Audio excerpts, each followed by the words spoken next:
The galaxy had a saying, whispered across 1,000 star systems in 100 different tongues: never mistake human silence for surrender.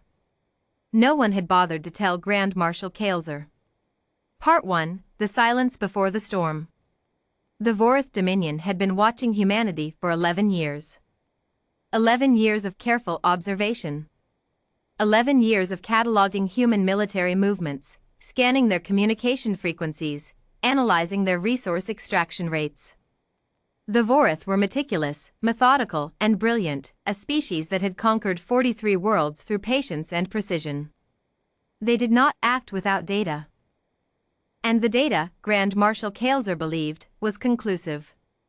They do not respond to provocation, his intelligence officer, Subcommander Vreel, had reported, his crest feathers lying flat with confusion. We destroyed their outpost at Meridian 7. No military response. We blockaded their trade corridor near the Ashbale Nebula. They rerouted. We broadcast open threats to their colony on Dusthaven Prime. They evacuated civilians and went quiet. Kael'zer had steepled his six-fingered hands and smiled. They are afraid. Vreel had hesitated. A small, almost imperceptible pause that Kael'zer, in his certainty, had chosen to ignore. Grand Marshal, the intelligence suggests their flagship Argo-class vessels have not returned to port. We cannot confirm their location. They are hiding, Kael'zer said. Animals retreat into their dens when predators circle. He signed the war declaration the following morning. Part 2: The Weight of a Death World. What the Vorith did not understand, could not understand, perhaps, because nothing in their evolutionary history had prepared them for it, was what it meant to come from Earth. Earth. A world that had tried to kill its own children for 4 billion years. A world where microbes were weapons, where weather was war, where the oceans hid crushing darkness and the mountains bled poison. A world where the apex predators shared territory with creatures that could stop a heart with a touch, dissolve flesh with a spray, or simply wait in perfect stillness for days, weeks, for the right moment to strike. Humans had not survived Earth by being the strongest. They had survived by being patient. By watching. By calculating. By absorbing pain, storing it quietly, and releasing it, all of it, every last ounce, at the exact moment it would matter most.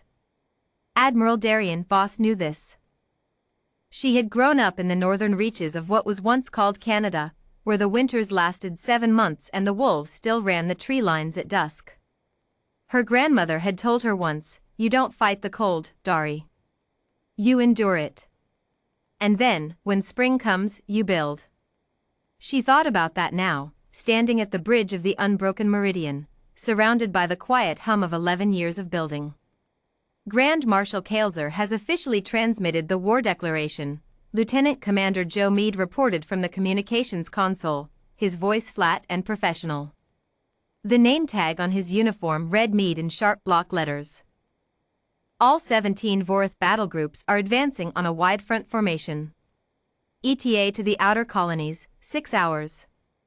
Good, Voss said. Joe looked up. Good, ma'am? They stopped waiting.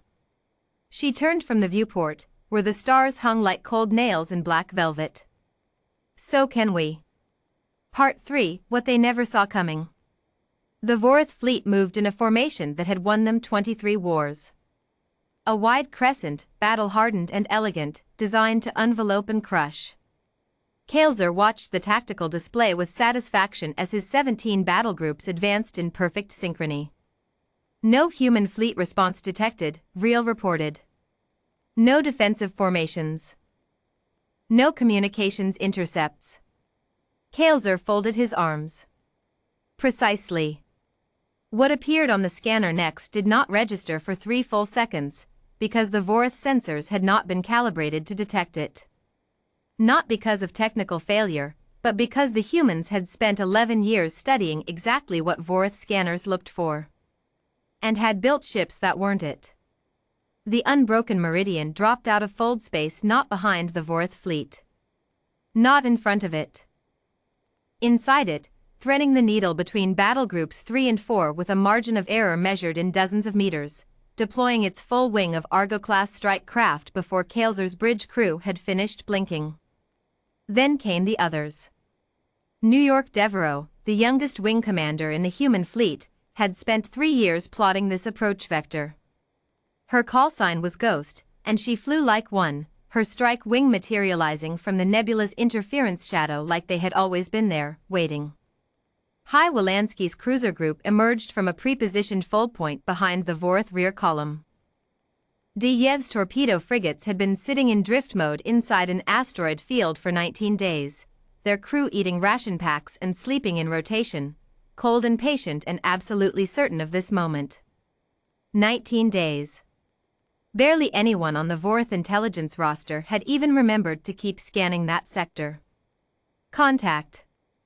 Vreel screamed. Multiple contacts, inside our formation, there.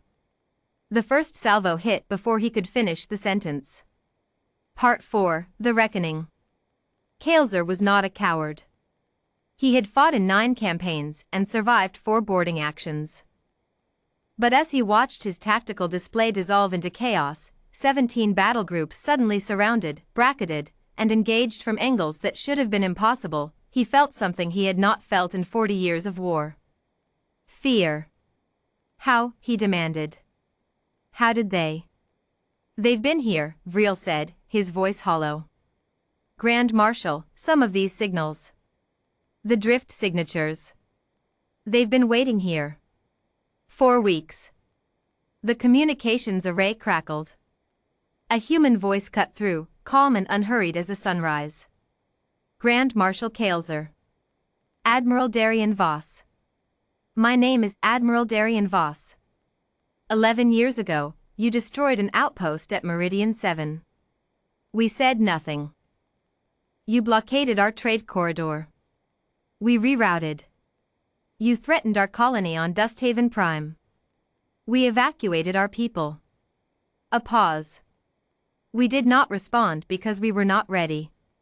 We responded now because we are.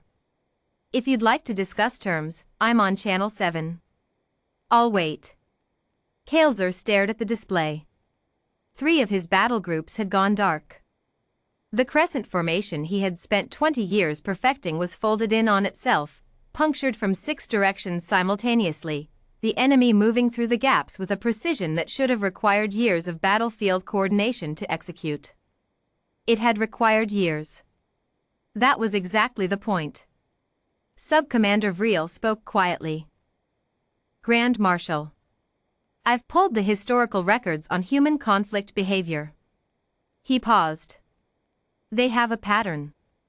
When faced with a threat they cannot immediately overcome, they don't fight back. They absorb it.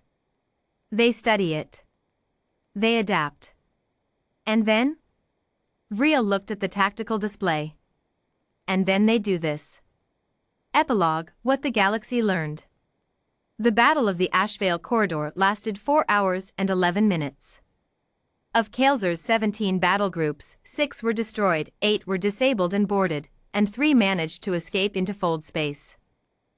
The Grand Marshal himself was taken alive, his flagship breached by a boarding team led by Joe Meade, who climbed through a ruptured hull section in a vacuum suit and manually disabled the ship's fold drive with a welding torch.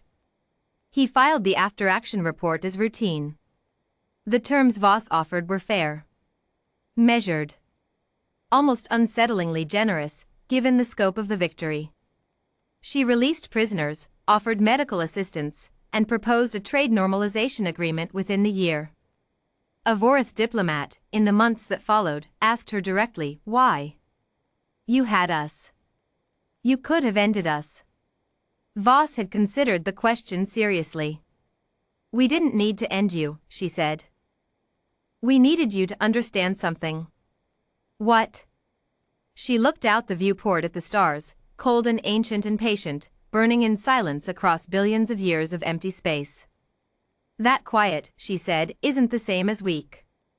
Somewhere in the outer spiral, in 1,100 listening posts across 43 star systems, Vorith intelligence officers began filing a new category in their threat assessment databases.